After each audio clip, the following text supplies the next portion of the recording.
Hello everyone, welcome back to the channel. New tax regime में tax की planning हमें कैसे करनी है, आज इस वीडियो में हम समझने वाले हैं। दोस्तों, 12 लाख तक की इनकम ऐसे लोगों के लिए टैक्स फ्री कर दी गई है जो कि सैलरीड एम्प्लॉय या पेंशनर नहीं है। जो सैलरीड एम्प्लॉय या पेंशनर हैं उनके लिए 12,75,000 तक की इनकम क्या हो रही है, टैक्स फ्री हो रही है। लेकिन दोस्तों, यदि आपकी इनकम थोड़ी सी भी 12 लाख के ऊपर यदि चली जाती है तो आपका टैक्स ड्यू हो जाता है। लेकिन आपको टैक्स उतना पे नहीं करना है क्योंकि यहाँ पर आपको मार्जिनल टैक्स बेनिफिट भी मिलता है। लेकिन मार्जिनल टैक्स बेनिफिट की भी एक अपनी लिमिट है, मतलब कि 75,000 तक आप क्या कर सकते हैं, मार्जिनल टैक्स बेनिफिट का फ़ायदा ले सकते हैं। लेकिन दोस्तों, ऐसे लोगों का क्या कि यदि इनकम थोड़ी सी भी ज़्यादा हो गई, मान लीजिए 13 लाख के स्लैब में चले गए, आप 14 लाख के स्लैब में चले गए, तो आप फिर टैक्स को कैसे सेव करेंगे। तो दोस्तों, इस वीडियो में आज 21 डिडक्शंस और बेनिफिट्स डिस्कस करने वाला हूं जो कि आपको न्यू टैक्स रेजिम में मिलते हैं। और इस डिडक्शंस का आप जो है लाभ लेकर के अपने इनकम को कम कर सकते हैं और टैक्स को भी कम कर सकते हैं। चलिए यहाँ पे स्टार्ट करते हैं। दोस्तों, स्टार्ट करने से पहले आप सबसे रिक्वेस्ट है कि यदि आप चैनल पे पहली बार वीडियो देख रहे हैं और अभी तक आपने सब्सक्राइब नहीं किया है चैनल को, तो आप प्लीज़ सब्सक्राइब कर लीजिए। और जो लोग पहले से वीडियो देखते हैं लेकिन अभी तक सब्सक्राइब आपने नहीं किया है, तो आप द मौर्या FT क्लासेस को सब्सक्राइब कर सकते हैं, बेल आइकन को प्रेस कर सकते हैं। दोस्तों, सबसे पहले स्लैब रेट को हम यहाँ पे डिस्कस करते हैं क्योंकि ये अभी आगे जब हम डिडक्शंस और बेनिफिट्स को डिस्कस करेंगे तो उसमें काफ़ी ज़्यादा काम में आने वाला है। 4 लाख तक की इनकम क्या है, नील है, इस पर कोई टैक्स नहीं लगेगा। 4 से 8 के बीच में 5% का रेट है। दोस्तों, ये इनकम यदि 12 लाख तक आपकी जाती है तो क्या होता है, टैक्स तो बनता है लेकिन वो टैक्स क्या हो जाती है, एग्जेम्प्ट हो जाती है 87A के तहत। लेकिन इस इनकम में कौन कौन से इनकम आपके नहीं काउंट किए जाएंगे, जैसे दोस्तों म्यूचुअल फंड और शेयर मार्केट का आपको कैपिटल गेन की इनकम हो गई, लॉटरी हो गया, क्रॉसवर्ड पजल्स हो गया, हॉर्स रेसिंग हो गया, क्रिप्टो मार्केट की इनकम हो गई और विनिंग फ्रॉम लॉटरीज हो गया। इस प्रकार के जो भी आपके इनकम होंगे वो इस 12 लाख में कवर्ड नहीं होंगे।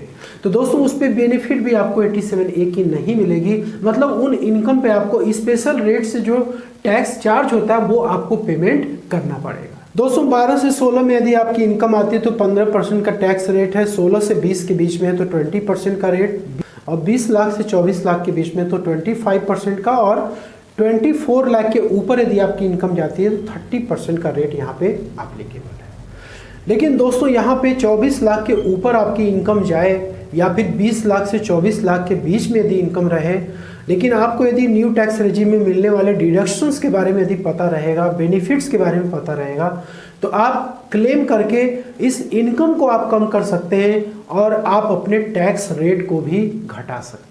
मतलब कि कोई 20 से 24 लाख के बीच में आने वाला पर्सन यदि इस डिडक्शंस को, बेनिफिट्स को क्लेम कर लेता है तो हो सकता है कि वो 12 से 16 के बीच में पहुंच जाए और 15% का टैक्स उसको देना पड़े, या फिर ये भी हो सकता है कि वो 12 लाख तक में आ जाए और उसका टैक्स क्या हो जाए, नील हो जाए। दोस्तों, सबसे पहली बेनिफिट है वो है स्टैंडर्ड डिडक्शन की। 75,000 तक का आपको न्यू टैक्स रेजिम में स्टैंडर्ड डिडक्शन मिलता है, और ये स्टैंडर्ड डिडक्शन सिर्फ और सिर्फ इंडिविजुअल्स के ऊपर ही एप्लीकेबल है।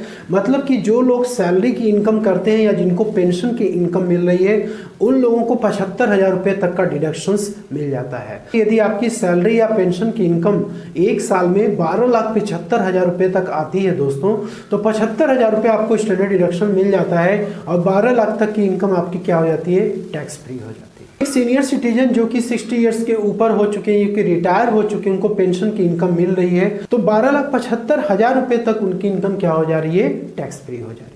नेक्स्ट यहाँ पे बेनिफिट है standard deduction on rental income.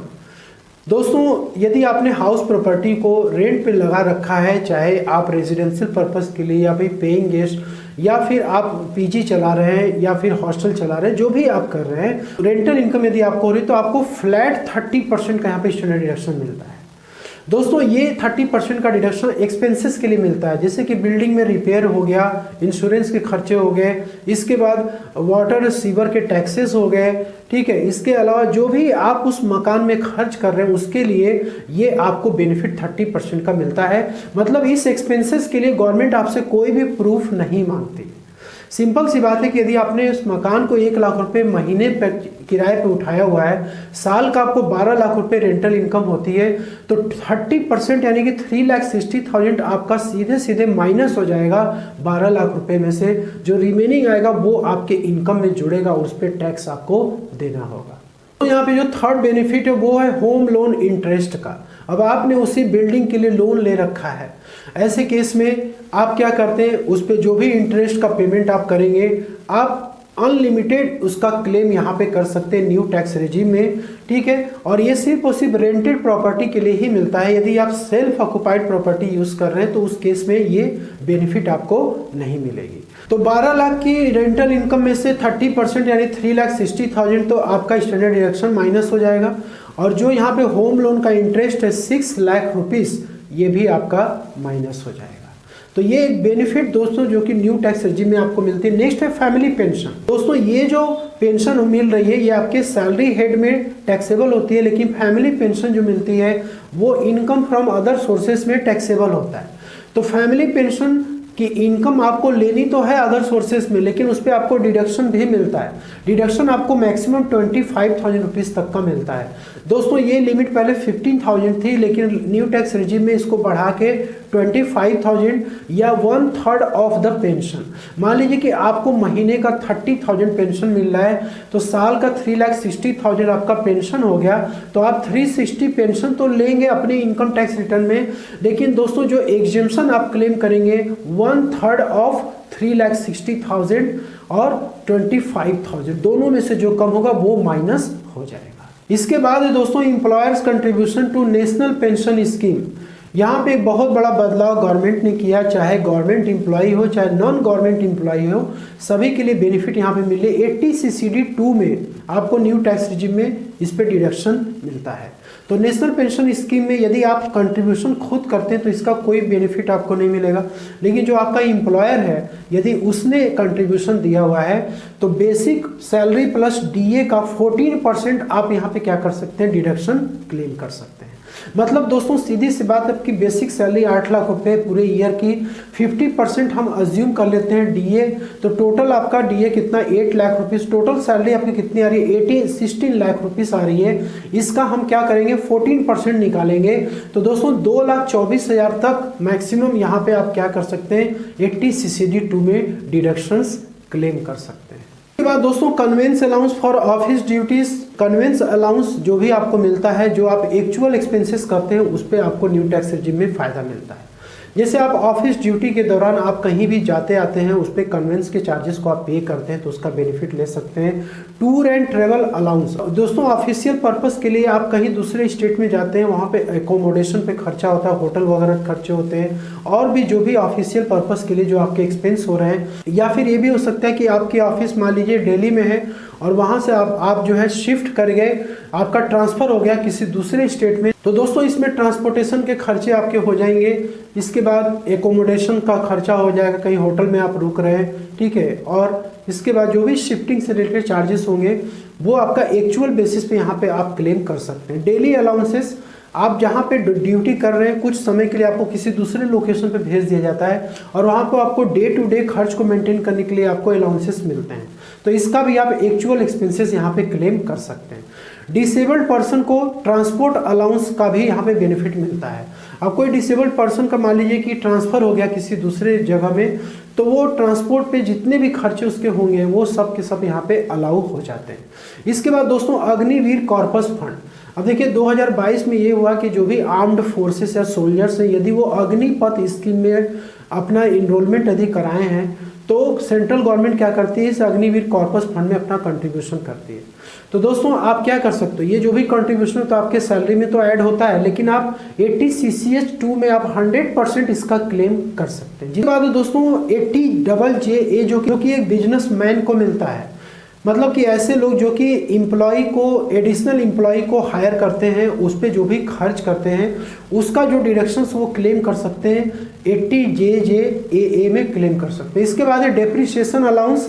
जो लोग बिजनेस पर्सन हैं वो अपने फिक्स एसेट्स के लिए सेक्शन 32 में डेप्रिसिएशन का अलाउंस क्लेम कर सकते हैं। हालांकि एडिशनल डेप्रिसिएशन का कोई बेनिफिट आपको न्यू टैक्स रिजीम में नहीं मिलता है। इसके बाद है पोस्ट ऑफिस सेविंग इंटरेस्ट। तो दोस्तों सेक्शन 10(15)(1) में यदि आप देखेंगे तो पोस्ट ऑफिस में यदि आपका कोई इंडिविजुअल अकाउंट है, यानी कि आप सिंगल यदि अकाउंट ओपन किए हुए हैं, तो 3,500 तक का इंटरेस्ट न्यू टैक्स रिजीम में आप क्लेम कर सकते हैं। यदि आपका ज्वाइंट अकाउंट है तो आप 7,000 रुपीज़ तक का इंटरेस्ट यहाँ पे आप डिडक्शन क्लेम कर सकते हैं। दोस्तों ग्रेच्युटी की बेनिफिट चाहे सेंट्रल गवर्नमेंट एम्प्लॉय हो, गवर्नमेंट एम्प्लॉय के केस में फुली एग्जेम्प्ट होता है, लेकिन जो other than government employee private sector के एम्प्लॉय हैं उनको ग्रेच्युटी में मैक्सिमम 20 लाख रुपए तक की बेनिफिट न्यू टैक्स रिजीम में आपको मिल जाती है। तो ये आपको ग्रेच्युटी जो भी मिलती है ये आपको अपने सैलरी में जोड़नी पड़ती है, फिर आप सेक्शन 10(10) में इसका आप एग्जेम्पशन क्लेम कर पाते हैं मैक्सिमम 20 लाख रुपए तक। Leave encashment up to 25 lakh. अब देखिए रिटायरमेंट के बाद जो भी लीव इनकैशमेंट का पैसा मिल रहा है या फिर रिटायरमेंट कम डेथ की बेनिफिट की कैटेगरी में भी आता है, तो जो पैसे आपको लीव इनकैशमेंट मिल रहे हैं मैक्सिमम आप 25 लाख रुपीस तक, जो प्राइवेट एम्प्लॉयज़ हैं, गवर्नमेंट एम्प्लॉय के केस में फुली एग्जेम्प्ट है, आप सेक्शन 10(10)AA में इसका बेनिफिट आप क्लेम कर सकते हैं। नेक्स्ट है दोस्तों, कोई भी लाइफ इंश्योरेंस की मैच्योरिटी हो रखी है और आपको मैच्योरिटी पे जो भी पैसा मिल रहा है उसको आप सेक्शन 10(10)D में उस पे आउट को आप एग्जेम्पशन में क्लेम कर सकते हैं। तो जो भी पैसा मिलेगा वो तो इनकम में आप जोड़ेंगे, लेकिन इसके बाद सेक्शन 10(10)D में आप उस पूरे पैसे को क्या कर सकते हैं, डिडक्शन के तौर पे क्लेम कर सकते हैं। जैसे दोस्तों बोनस हो गया, लॉयल्टी एडिशंस हो गया, आपका जो प्रीमियम सम एश्योर्ड है, ये सारा जो भी पैसा मिल रहा है आपका आप यहाँ पे क्लेम कर सकते हैं। एग्रीकल्चरल इनकम सेक्शन 10 में एग्जेम्प्ट है, तो दोस्तों न्यू टैक्स रिजीम में एग्रीकल्चर इनकम का आप यहाँ बेनिफिट ले सकते हैं। इसके बाद यदि आपको लॉन्ग टर्म कैपिटल गेन हो रखी है म्यूचुअल फंड या शेयर मार्केट से, तो 1,25,000 रुपये तक यहाँ भी आप बेनिफिट ले सकते हैं। इसके बाद deduction under section 54 to 54F, ये भी देखिए कैपिटल गेन के लिए बहुत ही इंपॉर्टेंट सेक्शन है, जो कि आपको कैपिटल गेन को ज़्यादातर ये सेव कर सकता है और आप टैक्स को बचा सकते हैं। इसमें प्रॉपर्टी से लेकर के शेयर मार्केट और म्यूचुअल फंड्स के जो भी कैपिटल गेन होते हैं ये सेक्शन 54 से लेकर 54F में कवर्ड होते हैं, तो इसकी भी बेनिफिट आपको न्यू टैक्स रिजीम में मिल जाती है। नेक्स्ट यहाँ पे दोस्तों सुकन्या समृद्धि योजना हो, PPF हो, इसमें जो भी इंटरेस्ट की इनकम आपको मिलती है वो आप सेक्शन 10 में न्यू टैक्स रिजीम में भी इसका आप बेनिफिट ले सकते हैं। इसके बाद दोस्तों जो गिफ्ट होती है कैश में, ठीक है, 50,000 रुपये तक गिफ्ट भी आपकी टैक्स फ्री होती है न्यू टैक्स रिजीम में। सेक्शन 56(2)(7) में गिफ्ट 50,000 के ऊपर दी जाएगा तो टैक्सेबल होगा। और तो दोस्तों ये 21 डिडक्शंस और बेनिफिट्स जो कि आपको न्यू टैक्स रिजीम में मिलते हैं, इसका लाभ आप जरूर लें और अपनी टैक्स की प्लानिंग जरूर करें और अपने इनकम को लेकर के इन डिडक्शंस में यदि आप आते हैं तो आप लेकर के कैलकुलेशन जरूर करें। तो आशा करता हूँ कि वीडियो में दी गई जानकारी पसंद अच्छी लगे, लाइक शेयर जरूर करिएगा। मिलते हैं अगले नेक्स्ट वीडियो में। Thank you so much for watching this video.